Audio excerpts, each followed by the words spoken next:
Repórter CBN. As principais notícias do dia a cada meia hora.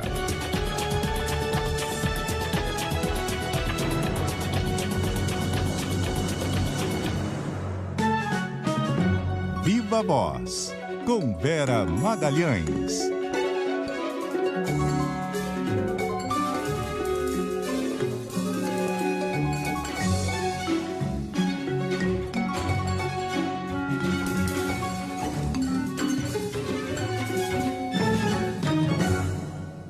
Viva Voz, Vera Magalhães, boa noite. Boa noite, Rodrigo, boa noite, Carol, e a todo mundo que nos ouve e nos assiste diretamente, um olho aqui em vocês e outro no Supremo. E eu tô com uma orelha aqui e outra no Supremo também. Vamos lá. Acho que vai dar certo, vamos nessa. Mas acho que dá pra falar sobre o que vimos até agora, né, Vera? Exato, a ministra Carmen Lúcia está concluindo o voto dela, Rodrigo. Ela não costuma dar votos muito longos, ela é mais objetiva do que a média dos seus colegas e está dando um voto dizendo que quando se manifestou pela primeira vez nesse habeas corpus da defesa do ex-presidente Lula, que argui a suspeição do então juiz Sérgio Moro, ela não dispunha de todos os elementos que depois se mostraram e que ela agora sim está convencida de que o ex-presidente Lula não teve direito a um julgamento isento e a um julgamento livre de suspeição e de inclinação por parte do seu julgador. Ela fez questão de dizer que não chegou a essa conclusão a partir das provas que são ilícitas da Operação Spoofing ou da Vaza Jato, mas que a partir de outros elementos que foram sendo acrescentados ao processo, elementos que ela faz questão de dizer são legais, não são os grampos ilegais da Vaza Jato. Então, ela ainda não concluiu o voto, ainda não disse com todas as letras que vai mudar a sua interpretação original, mas é isso que ela está fazendo aos poucos. Ela chegou a dizer, inclusive, que o que ela vai votar hoje não se aplica a outras sentenças dadas pelo ex-juiz Sérgio Moro, porque cada caso é um caso, em cada caso o julgador age de uma forma e que cada uma das partes que se sentirem ofendidas ou se sentirem, perseguidas, tende a entrar com a sua própria ação. Então, ela está descartando aí um efeito dominó dessa decisão de hoje do Supremo com isso. Com a mudança do voto da ministra Carmen Lúcia, se inverte o placar. Até aqui, estava 3-2 contra a suspeição do juiz Moro. E agora se inverte, fica 3-2 a favor dessa suspeição. Por quê? Porque o ministro Nunes Marques, que havia pedido vista nesse caso, desse HC, abriu a sessão de hoje votando a favor de Moro e contra o pedido de Lula. Levou um sabão do ministro Gilmar Mendes em razão desse seu voto, um longo sabão, o revoto do Gilmar foi mais longo que o voto do Nunes Marques, mas aí depois do intervalo a ministra Carmen acabou fazendo um outro plot twist nessa sessão que deve se encerrar com uma derrota do ex-juiz Sérgio Moro, vitória do ex-presidente Lula e vitória também do Gilmar Mendes, que foi muito a ferro e fogo nesse caso, Bocardi. Pois é, por que o Gilmar estava tão irritado? Ele chegou a passar do ponto em alguns momentos, ser até ofensivo, depois o Nunes Marques, enfim, não entrou muito na polêmica, mas respondeu. O Gilmar já estava irritado desde quando o Nunes Marques pediu vista, né? E aí devolveu para a votação. Também a gente não esperava que fosse tão rápido. Qual é o bastidor dessa irritação tamanha do ministro Gilmar Mendes? Eu acho que ele não sabia direito o que a ministra Carmen faria, né? E ficou ali com receio de perder. Desde o início, Carol, essa sessão virou uma queda de braço entre ministros do Supremo. Então, o devido processo legal e o direito são coadjuvantes nessa esgrima de egos e de teses que virou esse julgamento, né? O que aconteceu? Vamos lembrar o nosso ouvinte. O ministro Edson Fachin, às vésperas desse julgamento, decidiu anular todas as condenações do ex-presidente Lula em Curitiba, dizendo que Curitiba não era o foro natural para julgá-lo, foro adequado. O ministro Gilmar Mendes, não contente com essa decisão, porque achava que o Supremo deveria sim atestar a suspeição do ex-juiz Sérgio Moro, ainda assim insistiu no julgamento desse HC que está sendo julgado agora. Vera. Esse julgamento... Desculpa, pode falar, Não, Rodrigo. desculpa eu. Só te interromper, a gente retoma desse ponto, mas é porque ela está finalizando o voto, a ministra Carmen Lúcia. Vamos ouvir um pouquinho. Claro. É uma garantia constitucional de ser julgado por um juiz imparcial, sob o qual não penda a suspeição, porque todo mundo tem direito a um julgamento justo perante por um juiz imparcial, um tribunal independente e, principalmente, no qual ele possa comprovar todos os comportamentos que foram, aos poucos, sedimentando, consolidando, que, para mim, é este traço e este quadro fundamental que me dá, portanto, de um cenário diverso e que veio a ser desvendado no curso deste processo para se demonstrar exatamente o que considero ser a quebra de um direito do paciente, que não teve um julgamento imparcial, como seria de se lhe assegurar, por força de determinação constitucional e de normas constitucionais. Reitero, presidente, que estou tratando e levando em consideração as provas carreadas neste habeas corpus para este paciente e com os dados que foram apresentados e concatenados nos fatos comprovados aqui. Tá aí, né, Vera? Tá colocado, eu acho que ficou a mensagem. Pegamos aí um belo trecho deste encerramento que resume bem esse voto da ministra Carmen Lúcia. Aqueles pontos que eu também tinha destacado aqui, Bocardi, que todo paciente, no caso, paciente é quem entra com habeas corpus, então é o Lula, tem direito a um julgamento justo e imparcial, que houve a quebra de um direito fundamental do paciente, no entendimento dela, de novo ela está se referindo ao Lula, e que as provas nesse HC valem para este paciente, então apenas e tão somente para o Lula. Aí a gente estava falando do motivo da indignação, porque ele usou esse termo, né, do ministro Gilmar Mendes. Ele estava vendo a possibilidade de perder e estava vendo principalmente um ministro que ele avalizou, porque ele avalizou a indicação do Cássio Nunes Marques pelo Jair Bolsonaro, e isso é importante de se lembrar para quem tem torcidas e acha que ministros do Supremo são Big Brothers e que você pode torcer por um e por outro. Eles não são inimigos, eles não estão em lados opostos. O Gilmar foi ouvido sobre a indicação do Nunes Marques e achou que era uma boa indicação, atestou esse nome. Então, ele estava irritado com a circunstância de poder perder ali. No voto do Nunes Marques, um voto muito fraco, tecnicamente. Não é de hoje que quem conhece bem o Supremo, o direito, tem dúvidas sobre a capacidade intelectual e técnica desse ministro de estar ali. Mas o que o Gilmar fez, como disse a Carol, a meu ver, passou do ponto. Eu brinquei no Twitter que me lembrou aquelas vezes em que a gente joga o War e quando parece que vai perder, você bagunça todas as pedras ali antes de terminar, cotar os territórios. Era mais ou menos isso que ele estava fazendo, um tom muito exacerbado, dizendo que não ia usar as provas da spoofing, mas se referindo a elas a todo momento. Então, isso mostra que esse julgamento adquiriu contornos que vão além do direito. Para o Gilmar era uma questão de honra derrotar o ex-juiz Sérgio Moro e demonstrar que a Lava Jato cometeu arbítrios, cometeu excessos, cometeu ilegalidades. E ele agora sai vencedor, pelo menos nesse episódio, e o ex-presidente Lula também tem mais uma vitória, depois daquela que já anulou todas as suas condenações em Curitiba, né? Isso aí, o que a gente tem agora, então, para ficar bem claro, a gente tem aí que o STF, a segunda turma, decide que Moro foi parcial no julgamento deste caso específico do ex-presidente Lula, não é? Isso, e fica aí qual vai ser a consequência prática disso, né, Bocardi? Porque o Moro já não é mais juiz, então não pode sofrer nenhuma punição funcional. O Lula, nesse caso, não se beneficia tanto porque as condenações já haviam sido anuladas pelo Fachin. Resta saber se alguém vai entrar com algum tipo de ação, algum processo, para que o Moro também seja responsabilizado criminalmente pelas decisões que deu.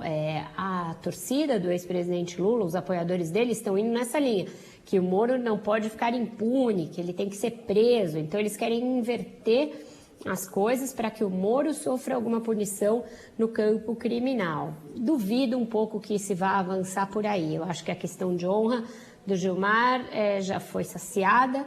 era conseguir comprovar essa suspeição, jogar ali uma dúvida sobre tudo que foi feito na Lava Jato e zerar esse jogo. Não acredito que se vá passar a uma persecução penal do ex-juiz Sérgio Moro, posso estar enganado, eu acho que até a defesa do ex-presidente Lula vai tentar, mas não acho que isso vá avançar muito, não. Não tenho essa expectativa em relação, falando com todo mundo que eu falo, que está ligado a esse processo.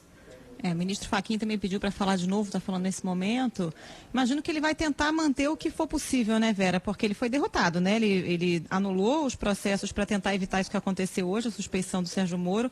Pelo menos vai tentar circunscrever a este caso específico para evitar um desmonte total da Lava Jato, né? É isso, eu não estou ouvindo o que ele está dizendo agora, e a gente já viu algum grau de imprevisibilidade nas manifestações do ministro Fachin. Veio com aquela história de anular tudo de Curitiba quando ninguém esperava por aquilo.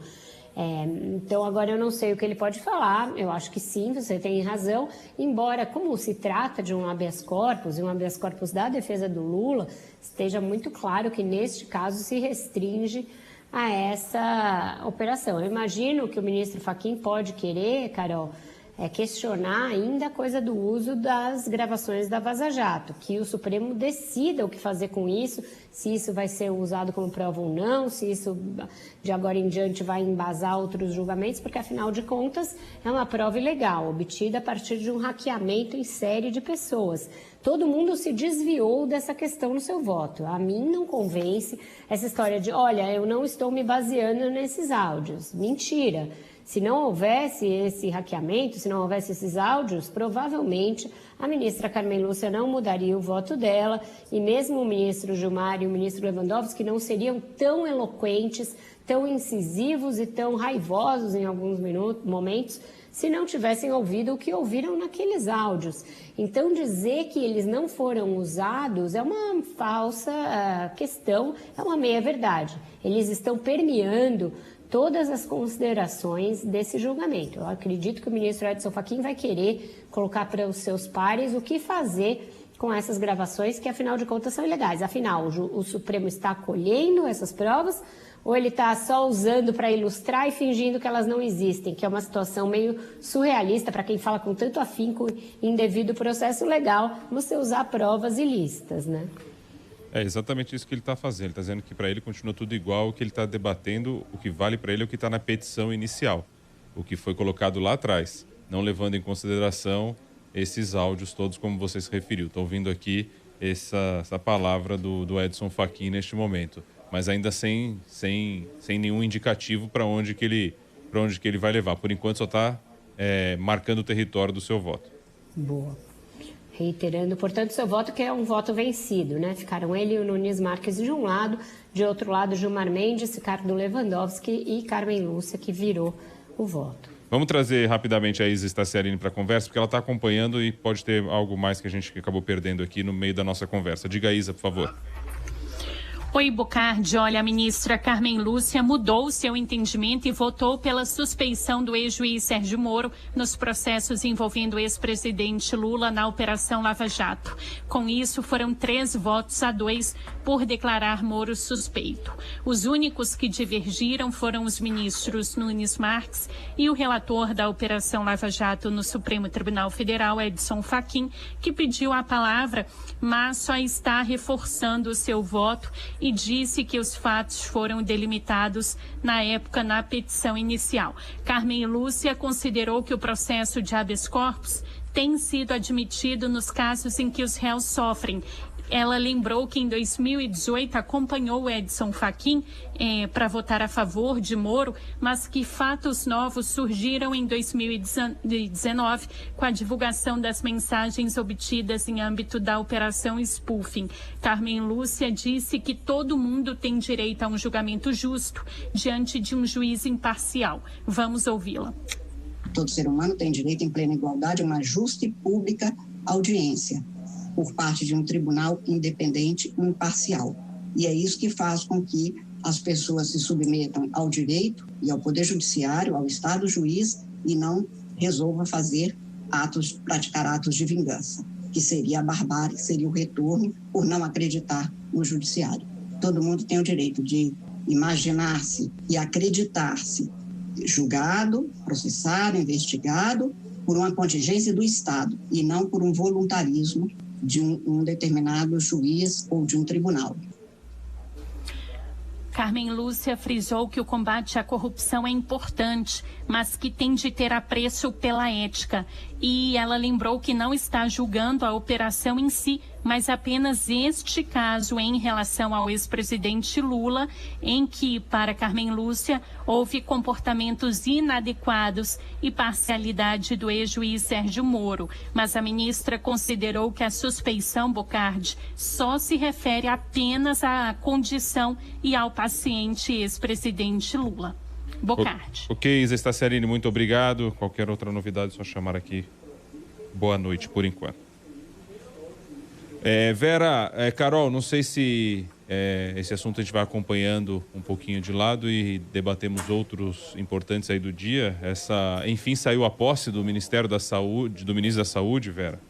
Escondido, foi uma posse meio escondida, né, gente? Ali embaixo da mesa, deram ali assinaram e ficou tudo por isso mesmo. Uma coisa muito esquisita, esse episódio todo da nomeação do Marcelo Queiroga e da exoneração do ministro Pazuello, bastante esquisito, muito característico do processo decisório do Jair Bolsonaro, né, que não deixa ninguém na chuva, sempre quer arrumar uma boquinha, um posto para algum aliado que ele tem de demitir, porque demonstra incompetência, ou porque arruma uma briga com alguém, ou porque está sofrendo um inquérito do STF. A gente já teve inúmeros casos aí, de vezes em que ele teve de fazer isso.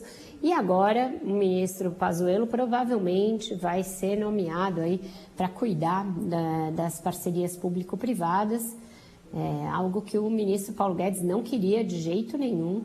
Ele chegou a se opor a essa ideia, disse que não gostaria de perder de novo essa secretaria que tinha sido tirada do Ministério da Economia para ficar na Casa Civil sob Onyx Lorenzoni, voltou para o Ministério da Economia quando o próprio Onyx Lorenzoni foi um dos que foram tirados de um cargo, mas agraciados com outro, foi para o Ministério da Cidadania, e agora volta para o Palácio do Planalto a se manter esse arranjo para que o general Pazuello arrume ali uma saída honrosa para uma passagem tão desonrosa pelo Ministério da Saúde, né? Quando ele entrou, o Brasil tinha cerca de 15 mil mortos pela Covid-19 e menos de um ano depois estamos aí nos avizinhando perigosa e tristemente das 300 mil mortes, sem que o ministro tenha feito efetivamente nada para romper esse ciclo de mortes do vírus. Não se empenhou especialmente nas vacinas, não se empenhou pelo distanciamento social, não foi parceiro de estados e municípios nas medidas de distanciamento necessárias, foi um não ministro nesse período. E hoje tem pronunciamento de Jair Bolsonaro na TV, ele vinha adiando, parece que hoje realmente vai acontecer e vai tentar emplacar esse discurso de que sempre foi a favor da vacina, né, Vera? E que tem um ministrão aí. Um saiu ministrão e o outro está entrando. Uma loucura, vocês vejam que ele marcou, foi ele que pediu para que fosse marcada para amanhã uma reunião entre os chefes dos três poderes para tentar chegar a uma concertação, a algum tipo de diálogo, algum tipo de atitude que mostrasse uma coordenação de esforços para debelar a pandemia. E aí ele pega e fala antes de se sentar à mesa com os presidentes da Câmara, do Senado e do Supremo. Então, no mínimo, pode sair uma surpresa dessa fala que pode melar a reunião de amanhã. Vai provavelmente ser alvo de um panelaço, que também vai dar um componente de climão para a reunião de amanhã. Mais correto, se Bolsonaro fosse alguém realmente disposto ao diálogo, a falar com as instituições, seria fazer esse pronunciamento depois dessa reunião e depois que essa reunião tivesse surtido algum efeito minimamente prático, algo que também é uma dúvida que muita gente tem.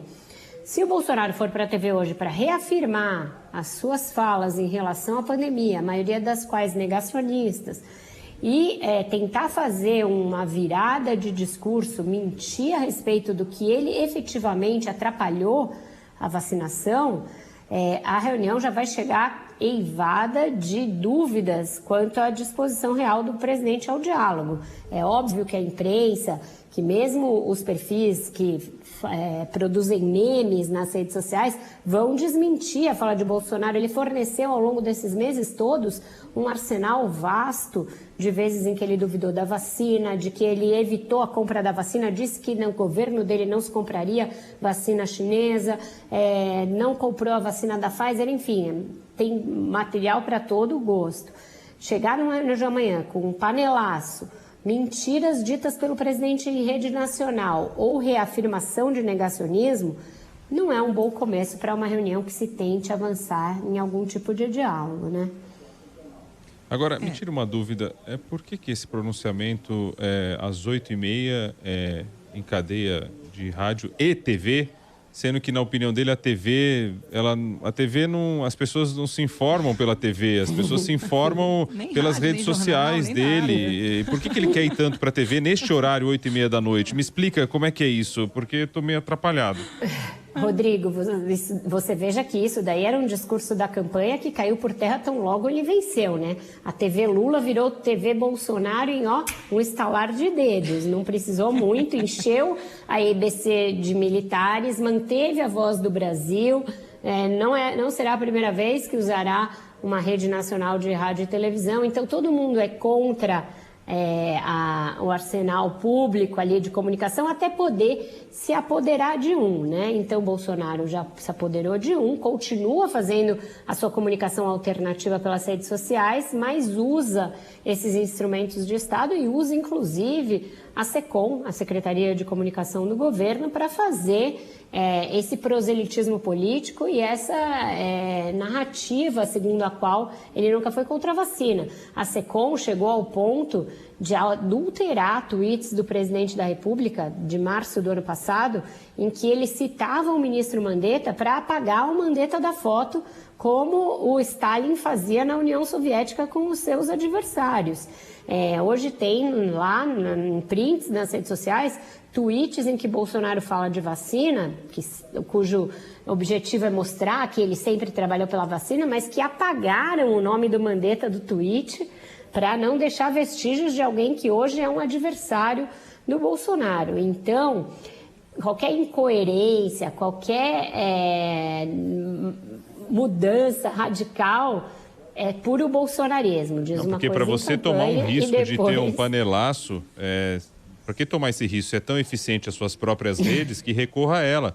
Mas vai tomar um risco de um panelaço e 8h30 da noite, exatamente no horário de início do Jornal Nacional, que ele tanto diz que não é verdadeiro, que é fake, que é isso, que é aquilo, e se ocupa desse espaço e desse público e dessa audiência que está ali. E o JN vai mostrar o panelaço depois, né? Como tem feito, já fez em outras vezes em que o Bolsonaro foi à TV. E fez na Dilma também. Portanto, a imprensa, ela apenas cobre a realidade, né? É bom que as pessoas entendam isso.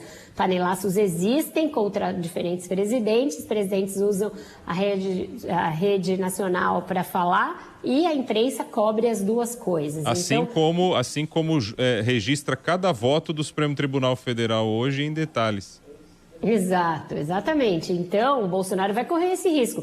Vamos ver se vai correr, né? Porque já nas 2 vezes anteriores em que ele ameaçou ir à TV no último mês, isso foi... ele decidiu desistir na reta final, na hora H. Pode ser que algum dos bombeiros chegue para ele e fale: presidente, está sendo articulado um panelaço, é melhor o senhor não falar antes da reunião dos poderes, porque isso é o básico de um mínimo de diplomacia política e de comunicação política, mas é que essas coisas inexistem no Palácio do Planalto.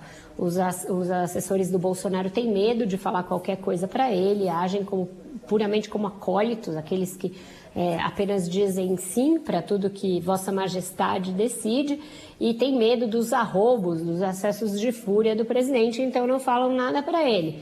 Vamos ver se alguém vai chegar e vai dizer para ele: olha, talvez seja melhor não fazer esse pronunciamento, ou se vai deixar rolar. E aí eu acho que as panelas vão cantar no Brasil inteiro mesmo, porque as pessoas fora da bolha bolsonarista nas redes sociais estão muito revoltadas com o que está acontecendo. As pessoas estão com medo de uma doença que chega cada vez mais perto de todos.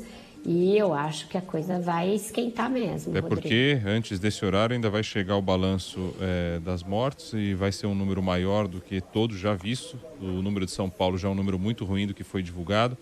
E sem falar das ocupações nos hospitais e a falta de Já vacina. saiu ainda. o número do CONAS, né, que Aí. não é o do consórcio de imprensa, Rodrigo. Um número realmente muito assustador, apavorante, de 3.251 mortos nas últimas 24 horas. Saiu agora há pouco, um pouco antes do Viva Voz começar. Esse que é o número do CONAS, sempre lembrando para o nosso ouvinte que o CONAS reúne as secretarias de saúde e os veículos de imprensa têm um outro consórcio que ofere esses números. Às vezes há algumas discrepâncias entre os números de um e de outro. Vamos aguardar do consórcio que ainda não saiu. Vera, a música é qual?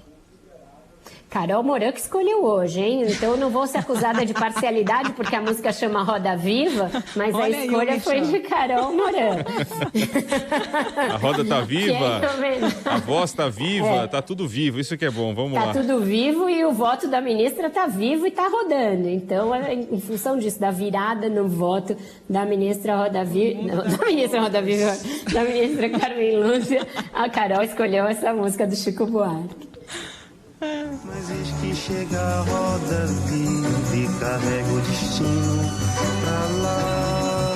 Roda mundo, roda gigante, roda moinho, roda peão, o tempo rodou A turma do lado do instante. Bolsonaro celebrou o voto de Nunes Marques e poucos minutos depois veio o voto de Carmen Lúcia e agora é o outro lado que celebra e nesse antagonismo vamos tocando a nossa vida.